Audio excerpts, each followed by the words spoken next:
Organic खेती किसानों की प्रगति। सरकार का साथ, खुशहाल किसान। आधुनिक तकनीकों का इस्तेमाल। प्रगतिशील हरियाणा का किसान।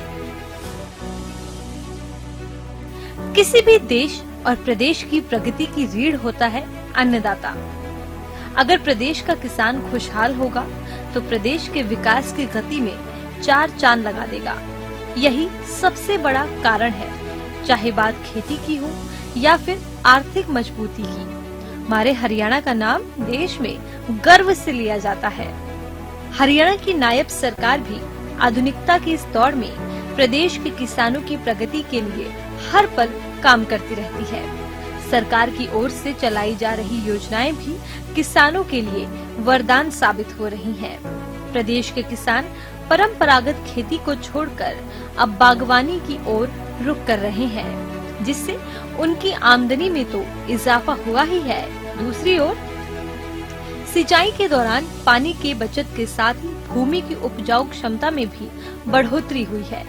महेंद्रगढ़ के कनीना के गांव नांगलपुर निवासी प्रगतिशील किसान सुरेंद्र सिंह इन्हीं में से एक है, जो पिछले 8 साल से सब्जी के ऑर्गेनिक खेती कर रहे हैं। प्रगतिशील किसान सुरेंद्र सिंह ने बताया कि उसके पास 3 एकड़ पुश्तैनी जमीन है, जिसमें वो ऑर्गेनिक खेती करता है। उन्होंने बताया कि इस साल उन्होंने 3 एकड़ में ककड़ी, बैंगन, घिया, पेठा, भिंडी लगाई हुई है, जिसके बीज की लागत करीब 35,000 रुपए प्रति एकड़ आई है, जिस पर हरियाणा सरकार से बीज पर 16,000 रुपए प्रति एकड़ के हिसाब से अनुदान प्राप्त हुआ है। प्रगतिशील किसान सुरेंद्र सिंह ने बताया कि सब्जी की जैविक आधारित प्राकृतिक खेती करने में लगभग 70,000 रुपए प्रति एकड़ का खर्च होता है। उन्होंने बताया कि वो अपनी सब्जी की खेती में किसी भी प्रकार के कोई रासायनिक खाद का प्रयोग नहीं करता। वो पूर्ण रूप से प्राकृतिक और जैविक आधारित खेती करता है, जिसमें गोबर और जैविक खाद का ही प्रयोग होता है। मेरा नाम सुरेंद्र कुमार है जी। मैं खेती बाड़ी करता हूँ, सब्जी की, वेजिटेबल की मतलब फसल करता हूँ। मैं अब की बार पूर्ण किले में तरबूज और ये तोरू, घिया, काकड़ी और करेला लगा रखा है जी। इसमें मैं किसी प्रकार का मतलब सभी जैविक खाद यूज करता हूँ, मतलब गोबर का खाद यूज करता हूँ सारा, जो अपने गौशाला का घेरता हूँ लाके। उसमें खर्चा तो थोड़ा ज्यादा आता है, मगर उसमें इनकम सही होती है। और इसमें लगभग साल की यानी कि फसल में 2-1 लाख की आमदनी हो जाती है। 85,000 रुपये की खर्चा हो जाता है इसमें जी। प्रगतिशील किसान सुरेंद्र सिंह कीड़े की रोकथाम के लिए नीम के पत्ते, गुड़ और सरसों की खल से खोल बनाते हैं और उसके बाद उस खोल को वेंचुरी के माध्यम से पूरे खेत में सिंचाई के साथ पौधों में देते हैं, जिससे पौधे में किसी भी प्रकार का रोग नहीं आता और उसे पैदावार में भी बढ़ोतरी होती है। प्रगतिशील किसान सुरेंद्र सिंह ने बताया कि सब्जी की खेती करने से 1 से 1.5 लाख रुपए की आमदनी हो जाती है। हरियाणा की नायब सरकार भी किसानों को अनुदान देकर खूब मदद कर रही है। मल्चिंग विधि से सब्जी की खेती करने पर सरकार 6500 रुपए प्रति एकड़ का अनुदान भी देती है। इस विधि से खेती करने से पैदावार भी अधिक होती है। खरपतवार की पैदावार में भी गिरावट आती है। प्रगतिशील किसान सुरेंद्र सिंह अपनी फसल में टपका विधि से सिंचाई करते हैं, जिसमें कम पानी में अधिक खेती कर लेता है। ड्रिप इरिगेशन पर भी हरियाणा सरकार किसानों को 85% अनुदान देती है। सर, ये जो विधि है आपकी, कौन सी विधि से आप ये सब्जी की खेती करते हैं? हम जी ये मल्चिंग विधि से खेती करते हैं। इसमें क्या है कि ना तो ज्यादा खरपतवार होती, और ये जैसे बीज लगाने की विधि हमारे जैसे 2-2 फुट 2.5-2.5 फुट ऐसे लगाते हैं, जैसे घिया का बीज है 2 फुट पे 3 फुट पे ऐसे लगाते हैं। तोरू है ये 1.5 2 फुट पे तोरू की है। और करेले भी लगा रखे हैं, ये भी हमने 1.5 फुट 2 फुट पे ये मतलब डॉक्टरों की सलाह लेके इस प्रकार से हमने लगाए थे।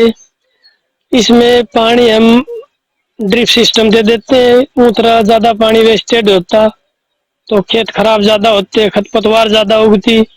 हम ड्रिप से इसमें पानी देते हैं और किसी प्रकार की कोई अड़ंगा या खरपतवार नहीं होती इसमें, ना तो पानी ज्यादा वेस्ट होता ना कोई खरपतवार होती। इसमें ये है जी कि बाजरा बोते या और कोई फसल बोते तो उसमें साल में 40-50 हजार रुपए की इनकम होती है। इसमें 2 लाख 2 लाख रुपए की इनकम हो जाती है, तो इसमें लाख 1.25 लाख रुपए एक्स्ट्रा इनकम हो जाती है सब्जी बोने से। इसमें सरकार की तरफ से भी सब्सिडी वगैरह आती है और ये ड्रिप सिस्टम लेते हैं, इनमें भी 85% सरकार छूट देती है, तो इससे हमें भी फायदा हो जाता है और सरकार से हमें अनुदान भी मिल जाता है। प्रगतिशील किसान सुरेंद्र सिंह ने बताया कि प्राकृतिक खेती में पहले साल भले ही उत्पादन कम हो, लेकिन उसकी बिक्री करने के लिए दूर नहीं जाना पड़ता। वहीं खेत में ही सब्जी की बिक्री हो जाती है। किसान ने बताया, सब्जी की फसल से किसान की रोजाना आमदनी हो जाती है और उसे मुनाफा भी खूब होता है। हरियाणा सरकार भी किसानों को प्राकृतिक खेती पर हर तरह की सुविधा मुहैया करवा रही है। हरियाणा सरकार चाहती है कि किसान खुशहाल हो और उसे उसकी फसल का भी ठीक भाव मिले। सौर ऊर्जा का प्रयोग आज के समय में तेजी से बढ़ रहा है। सौर ऊर्जा के प्रयोग से पर्यावरण को भी स्वच्छ एवं सुरक्षित रखा जा सकता है। सौर ऊर्जा से बिजली बनाने के लिए ही सोलर पैनल का इस्तेमाल किया जाता है। सोलर पैनल का प्रयोग वर्तमान में लगभग सभी क्षेत्रों में किया जा रहा है। ऐसे में सोलर पैनल को स्थापित करने के बाद किसान आर्थिक लाभ भी प्राप्त कर सकते हैं। सरकार द्वारा किसानों को सोलर पैनल लगाने के उद्देश्य के लिए प्रोत्साहित करने के लिए योजना की शुरुआत की गई है, जिससे अधिक से अधिक किसान नागरिक सोलर पैनल का लाभ प्राप्त कर सकते हैं। प्रगतिशील किसान ने खेत में सोलर पैनल भी लगाया हुआ है। इस सोलर पैनल के पैदा होने वाली बिजली का उपयोग वो सिंचाई के दौरान करते हैं। इतना ही नहीं, हरियाणा सरकार की ओर से भी उन्हें सोलर पैनल लगाने के लिए प्रोत्साहन राशि प्रदान की गई थी। उन्होंने बताया कि वो अपने बाग में किसी भी प्रकार के रासायनिक और केमिकल खाद का इस्तेमाल नहीं करते हैं, जिससे सब्जियों की बिक्री आसपास ही अच्छे दामों पर हो जाती है। मैंने जी पिछली बार भी आधा एकड़ में भिंडी लगाई थी, तो लगभग मैंने वो भिंडी 4 लाख रुपए की बेची थी, जिसमें 1 लाख के लगभग मेरी खर्चा हो गया था उस पे। और पिछली बार तो देखो जी भाव भी ठीक मिले, क्यों हमारी ज्यादातर भिंडी यहीं से लोग लिया जाते थे, क्यों हम खाद कुछ ज्यादा यूज नहीं करते, इसलिए हमारा भाव ठीक बिकी थी। क्या आप पूर्ण रूप से जैविक खेती करते हैं? हाँ जी, पूरे रूप से जैविक खेती करते हैं। हम किसी प्रकार का कोई जहरीली स्प्रे नहीं करते, रासायनिक खाद का कोई प्रयोग नहीं करते जी। कोई यूरिया डीएपी नहीं इस्तेमाल करते? ना जी, कोई यूरिया डीएपी कुछ नहीं डालते। हरियाणा में बागवानी को बढ़ावा देने के लिए हरियाणा सरकार और बागवानी विभाग लगातार इस पर काम कर रहा है, ताकि हरियाणा के किसान बागवानी को अपनाकर अपने आप को और भी समृद्ध बना सके। आपदा से निपटने के लिए भी प्रदेश के बागवानी विभाग ने मुख्यमंत्री बागवानी फसल बीमा योजना चलाई, जिसमें किसानों को नाम मात्र प्रीमियम पर हजारों रुपए मुआवजा राशि दी जाती है। बता दें कि इस योजना के तहत 23 सब्जियां और 21 फलों को इस योजना में शामिल किया गया है। इसमें 2 मसालों को भी रखा गया है।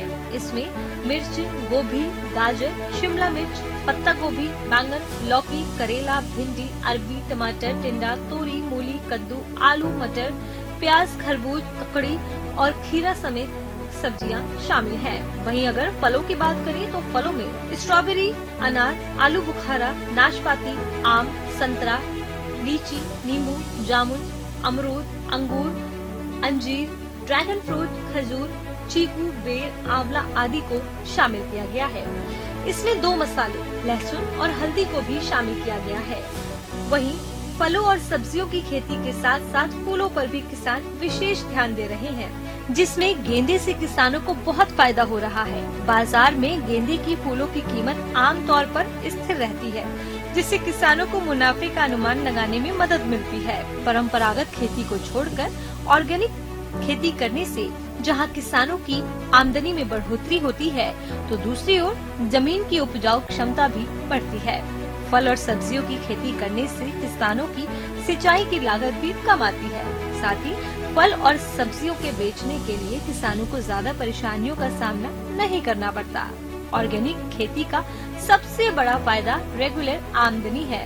जैसे ही सब्जियां और फ्रूट पक जाते हैं, किसान उन्हें रेगुलर बेसिस पर आवश्यकता के मुताबिक बेच सकते हैं। हरियाणा सरकार ने किसानों को सशक्त करने के लिए अनेकों प्रयास किए हैं, जिसके कारण ही प्रदेश के किसान आज मिसाल पेश कर रहे हैं। प्रगतिशील किसान सुरेंद्र सिंह ने भी सहयोग के लिए हरियाणा सरकार का आभार जताया है।